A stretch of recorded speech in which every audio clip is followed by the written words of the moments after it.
Pleasure to be with all of you today. Let me give you just a really quick sense, because we didn't talk a lot with just a name. Let's just see, who am I? What do I do? What am I doing up here? So I'm from Mountain View, California. I manage a team that's both out there and in New York City, and we have a simple goal. It's to understand how customers behave and why. How do they form relationships with retailers? How do they hear about your brand? How do they become interested in a product? When they go into a store and they buy that product and they have a great time with it, how do they become an evangelist of your brand? If they go to your website and it takes too long to load, or their size isn't in stock, what does that do to their behavior? What happens when they get to the checkout page and they see a coupon code, and then they leave and they try to find some place where they can find 5 or 10% off, even though they were already going to buy that product? Those are the types of questions that we try to answer. And then we take all that information, and then we try to distill it down for the advertisers that we work with to say, how do you take these insights and these ideas and make better decisions? That's really what we do. That's our focus. Now, to understand our motivation, why we do this, we actually have to go one step further, which is an introduction to this guy right here, Stan. Now, I'm not sure if any of you have been to our Mountain View campus where Stan is. Stan is about 11 meters long. I think he's a replica of 199 bones, 64 million years old. And if you've been to the Mountain View campus, if you've taken a tour, you've likely walked right past him because it's easy to be distracted by the volleyball courts and the conference bikes and the smoothies, and just to say, why do I want to look at this dinosaur? But for us, especially for our team, there's a deeper meaning, which is that no matter how big or how strong or how influential anything may be, we're always one event away from becoming extinct, from becoming disrupted and obsolete. Now, that's a scary thought because we're always wondering, what's the next wave? What's the next evolution? And so we spend a lot of time thinking about this, and this dinosaur is simply a reminder of it. Now, so that's what we're going to cover today. We have about 28, 30 minutes together. We're going to share one of those events that we've identified, which is coming up, what's going to change how retail works, how retail behaves, how marketers will invest and make decisions. And I'll tell you where these ideas come from. Oftentimes there's a lot of noise, especially in the tech space, about new technologies that are going to change the way consumers interact. One day it'll be AR and VR, another day it'll be chatbots, then it'll be blockchain, and everybody has new ideas, and there's a lot of noise. But we actually look for a different type of signal. We look for the cases where everyone says that they have something figured out, where there's a metric or a report that everyone in an organization looks at and says, oh yeah, we just agree that this is the truth, and we won't question this anymore. We like those ideas. We like when people say, well, we haven't tested this, we haven't validated this, because then we start to see a lot of opportunity for where things might be going. And I'll give you a very basic sense. If you go back about 20 years ago, the web standard of measurement, as it was called, people visiting sites.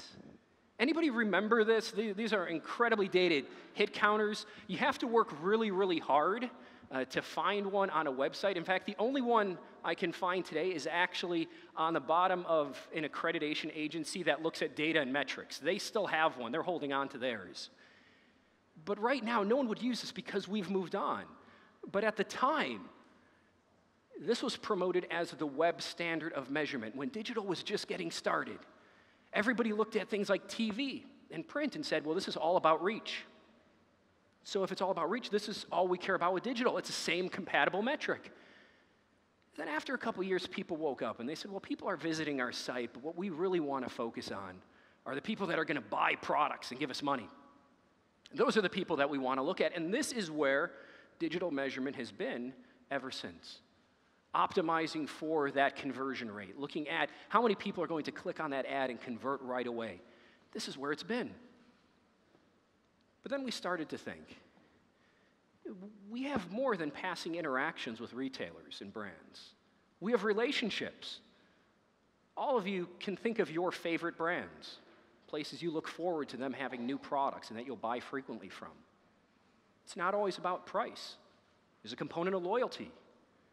Now, if you're a marketer and you acquire one of these fantastic customers, someone that's going to spend a lot of money with you, and you only look at conversions, how much of the picture are you really seeing? And so what we see is we see a shift from this conversion metric to now people are looking to say, who are the people that really want a relationship with us? They want to be connected. We know they're going to buy. We know they're going to convert. Now, of course, the difficult part of this is how do you tell this is going to happen? When somebody buys a product, how do you start looking forward and saying they're going to buy even more products?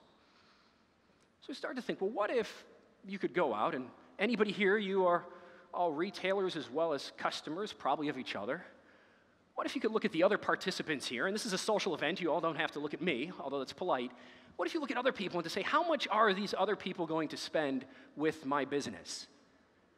And what if I could look at those people and I could start to assign a number to them? What if I was going to say, what if one of you would spend $50 with a firm? Well, another one would spend $10,000 with that same company. Imagine during the break, you'd probably want to know more about what the $10,000 value customer will say versus the one that will spend significantly less. Now, these ideas, making these predictions, this is something that we've been working on for the past year and a half. To say, could we actually make these predictions? Could we give you a list, not just a little picture of a bubble, but could we actually give you a chart that says, these are all of your customers, and this is how much we expect them to spend? Now, the first question is, well, how precise can this estimate be? How closely can you predict how these customers will behave? So I'll just answer that question right away. What we'll have on the next chart is really two lines. One line represents what the customers actually did. The other line, the dotted line, represents how we predicted them to behave. So we're averaging about a 4% error rate as to looking at how those people will behave. And now this is accessible to you. It's accessible to all of our advertisers, where you can now start building these models with your customers. You can start seeing these differences.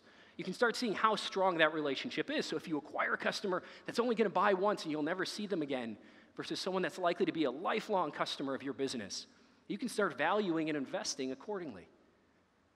Now, of course, with all the individual customers, that's a lot of information. So generally what we'll do is we'll group these customers together and we'll say, what do they look like, just maybe in this case, in quartiles? Now, this won't surprise a lot of you, but generally what we'll see is that about 80% of the value for any particular retailer will be driven by just 20% of their customers. Sometimes it's even more polarized. So if anybody works in mobile gaming typically sees about 95% of their revenue come from just 0.2% of their customer base. Now think about that in terms of optimization. Think about that in terms of opinion and decisions. Do you care about all these customers equally? We don't want to send anybody away, but if someone says they really like these particular products or they like a particular ad, isn't it important to know how much they're going to contribute to the business over their lifetime? How many customers and advertisers do you think bid differently based on these groups? Most of them are going to bid exactly the same. Spend the same amount, the same CPA, whether someone's going to be in the bottom tier or the top, just because they didn't have the data until now. And when you start to have this data, other things also start to make sense. So we work with advertisers sometimes that say, you know what, our conversion rate, they'll go back to that conversion metric, our conversion rate's only 2.5%. Wow, imagine if we could get that just a little bit higher. Well, we decided to go a step further and just say, well, if these customers are better than these customers, do you think they convert at different rates? And it turns out we've actually seen sometimes a conversion rate, this is our highest, of 11.5% from the groups in the top tier, and the bottom tier, 0.02. Bidding equally across both groups. Their average conversion rate for the entire site, only 2.5%. And they were thinking, wow, if only we could get this a little bit higher, if only we could get this to 3%. Imagine how profitable we would be. And now we say, well, now that you have this understanding, you probably can. So we're just going to walk you through this. And by the way, this type of overview, this type of metric, this is one that is gradually increasing in awareness in the industry. The Mary Meeker report that came out just a couple weeks ago even highlighted it, asked customers, it said, as your customer acquisition costs are rising, what metrics and data points are you starting to look at? Now, 2 or 3 years ago, this would still be conversions. We want to focus entirely on it. Now we actually see that closed and won business is starting to slip down, and the lifetime value field is starting to become even more popular, even more so than attribution. So retailers are picking up on these techniques. They haven't hit mainstream just yet, which is why this is so exciting, to witness this change together. But it's coming. And these types of understanding, once you understand your customers, those have ripple effects across everything that you do. So think about it. If you're running an A/B test on your website right now, and with an A/B test, you might look at 2 different variations, and you're going to look across all your customers and maybe take 10% of your traffic, and you're going to say, well, which version converted the best? But maybe it's the case that those customers that are going to spend the most money with your firm are looking for something entirely different. And in their case, different variations are better. Think about this in terms of promotions and discounts. Oftentimes people will promote sales and coupon codes.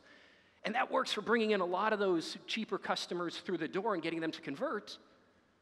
But what if the people that you want really are ones that are more interested in the quality, the story, the history of your brand?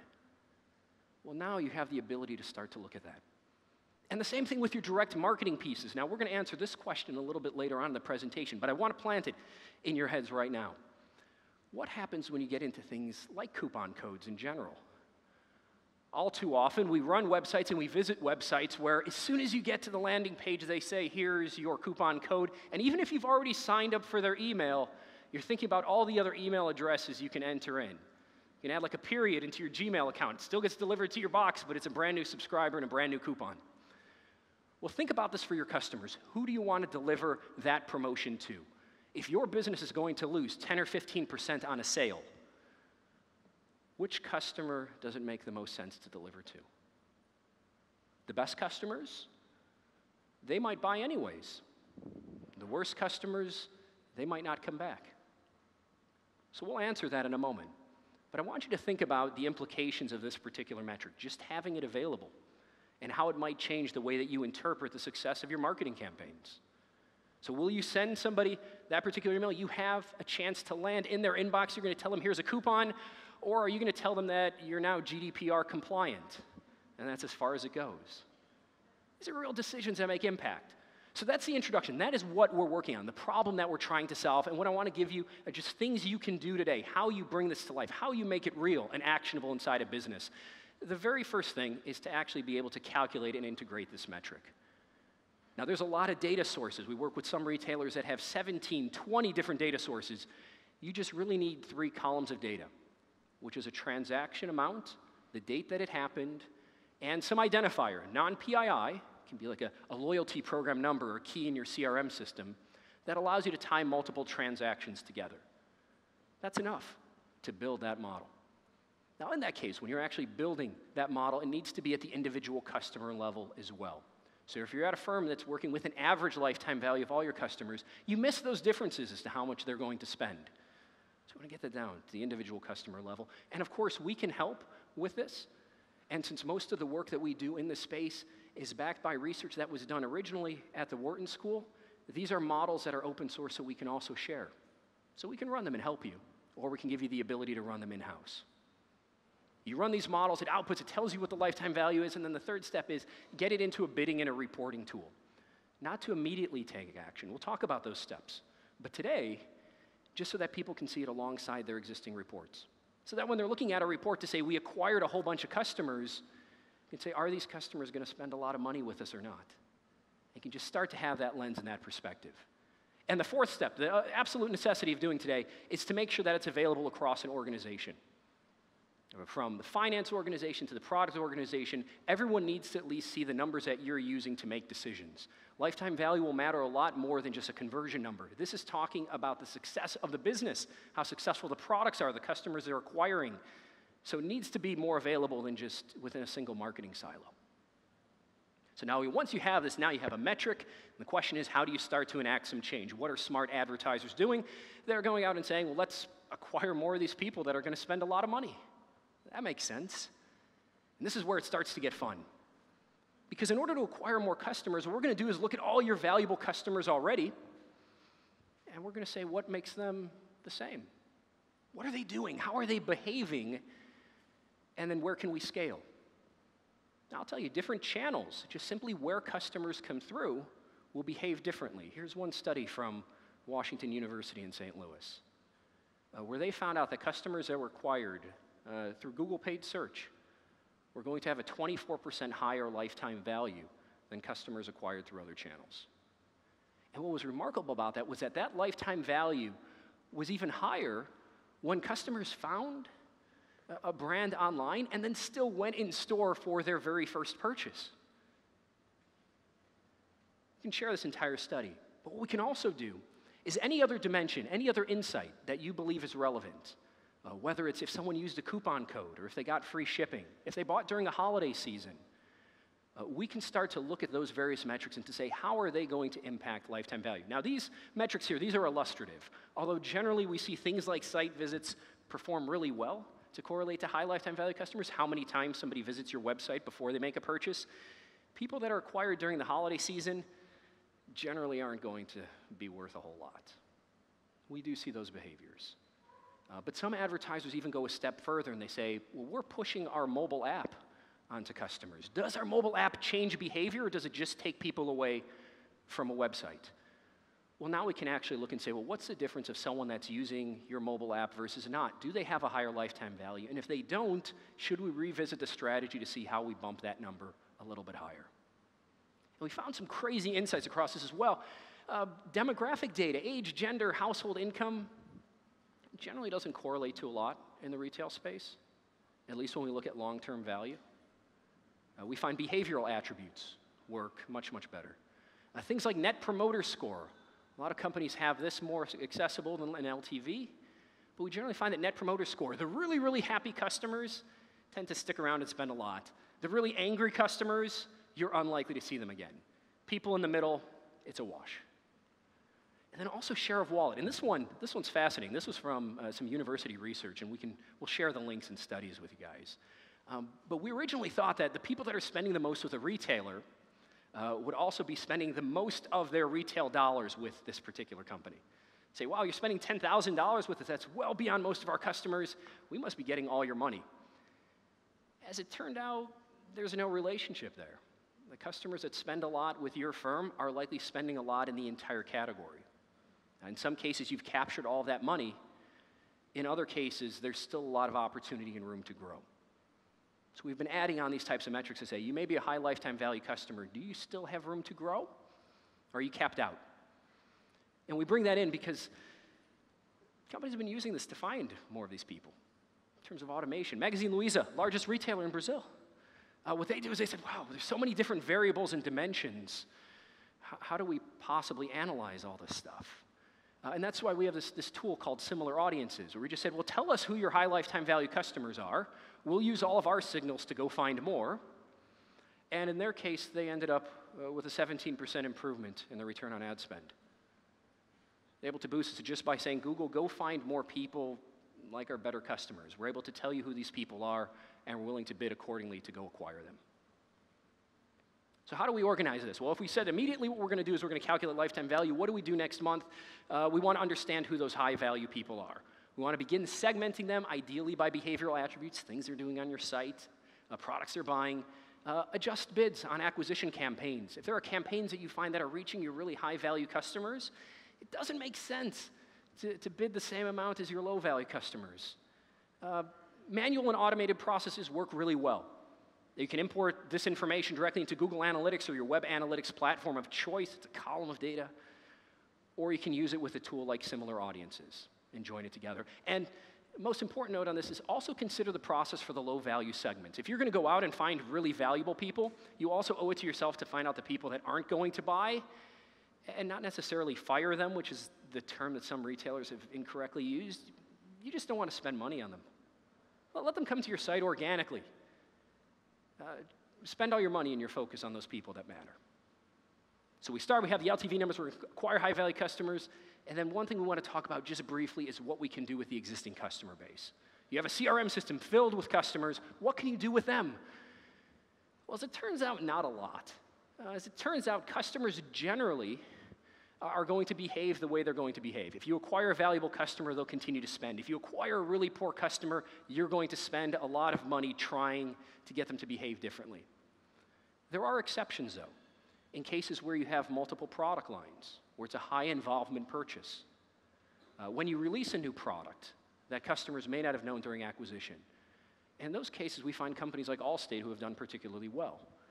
In those cases, they found out to build a new relationship with the consumer takes a lot of time and a lot of money. But there were consumers that weren't using their full array of products and services. And in those cases, it was actually 4 times more effective for them to cross-sell and to develop to those customers than it was to go out and acquire new ones. So it's an important component of this program, but we don't want to say that it's the most important. Certainly acquisition is there. So when you get into later in this year, you find the high-value customers and how they're behaving, then you can start moving on to say, all right, let's see what we can do with the existing groups. Let's see how we can get them to spend a little bit more. You can identify signals that say maybe they're willing to grow, so this is where share of wallet comes back in. You can say, all right, maybe we're going to use tools like GA remarketing or customer match to reach out to these people one-to-one and see if we can change their behavior. We noticed you bought these product categories. We launched this new category, which customers like you seem to love. Let's get it in front of you and see if we can change that lifetime value. And then remember, acquisition, of course, is generally easier than development. So those are 3 parts, 3 pillars of this. The last one, of course, is going to be on the retention side. Now, we work with a lot of advertisers. Generally, retention is, we haven't seen you purchase in a while. Here's an email with a free coupon to get you to buy. I want to challenge you to think slightly different about retention. On the retention side, when you have high-value customers that were predicted and acquired to spend a certain amount of money with you, and they start changing their behavior, then you have to start asking you, are you really servicing the customers in the best way possible? Are you? Do you have products and options and service that they're looking for? Now for that, I'm actually going to give you a case. This goes back a couple years ago. This is not a Google case, but it represents exactly where this area in this market is headed. And this is from Zappos. And Zappos, and they had a brilliant quote. It said, our best customers have the highest return rates. Things from a conversion perspective would look terrible. But they found out that these customers are actually the most profitable. So the way that they adjust is by customizing their product and service offering to those people, to make them happy, to keep them around longer. And in this case, you do the free returns and the free shipping. It makes sense because those are the people we're going after, so that's how we're going to customize our business. And that's how we know when we work with retailers, the ones that we would call the most customer-centric are the ones generally when we talk to them and we say, out of everything that you found in the marketing function, now that you're leading the business and you have the closest connection to the customers, how much of this information gets to your product team, gets to your service team? Are they looking at the same data that you are looking at? If you're bringing in valuable customers, are they treating them like they're the gold that they're worth? Or are they keeping everyone consistent and hurting this bottom line? So in Q4, this is the last thing that you tackle, is on the customer retention piece. Identify the signals when customers might be moving away. You've seen them spend, you expect them to spend, and maybe you run that LTV number again and say, things are dropping. We haven't seen them in a while. That's when we want to come in with the coupon, the promotion. That's when we want to take a look at the offerings and the products we're giving them. Lifetime value and residual value, how much money is left to spend with those customers? If someone's worth $1,000 to your firm, and they've already spent $999 and they've left, there's not a lot there to get back. So we hear about win-back campaigns. We're going to win back any valuable customers. Know how much money is left in their wallet for you to capture, and then use that as a basis of the campaign. You want to also identify the reasons for this behavior. Why are people leaving? Is there anything you can do to change? So bringing it all together for you. Today, this is basic thing, is to calculate and integrate that lifetime value. Let us know how we can help with this. As you get to next month, understand who those high-value customers are. Tools like similar audiences are fantastic for this, but also look at those low-value customers, the people that aren't going to convert, but you keep spending money on bringing in hopes that they will. Then you can move on to develop existing customers. One-to-one marketing tools, things like Customer Match, are going to be outstanding at bringing this through. And then you also want to improve customer retention all the way at the end to make sure that those customers that you acquire that are valuable, there's no reason for them necessarily to leave.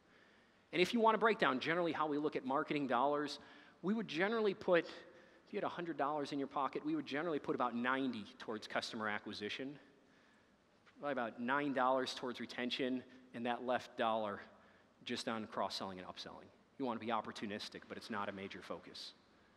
So that's what we're working on, and of course, there's a lot of ways that we can help. If you need help modeling this particular metric, or perhaps you already have it internally, but you say, well, what would Google come up with, and are there any differences between the models that we would run? Is there anything we could learn together?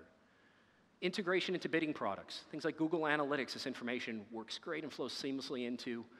And then also if you're looking for more ideas and different ways to take action on the results that we have. So that's a lot of information. But if you think back to where we started with Stan, the T-Rex, the reason that keeps us up at night. There's also a reason why we're excited. So when you think about it, 62 million years ago, I think they said like a T-Rex could be as loud as a jet engine. I think that's their best guess, since nobody was alive during that point to witness it. They said a jet engine, but that you can only hear for about 2 miles. Any company, any business today, you have the opportunity to reach everybody in the entire world within minutes. A lot of you could do it with the laptops that you have here today. We think about the partnership that we have, the tools, the integration. Think about how a T-Rex can run as fast as a small car. I'm sure all the companies here, I'm sure all of you can run faster. We can do this together. So for these opportunities, for where we see the market going, for this evolution, we're not scared by it, we're excited. Because it represents a fundamental change as to how we relate to customers and how we can grow businesses. And we're happy to be with you along the way. Thank you.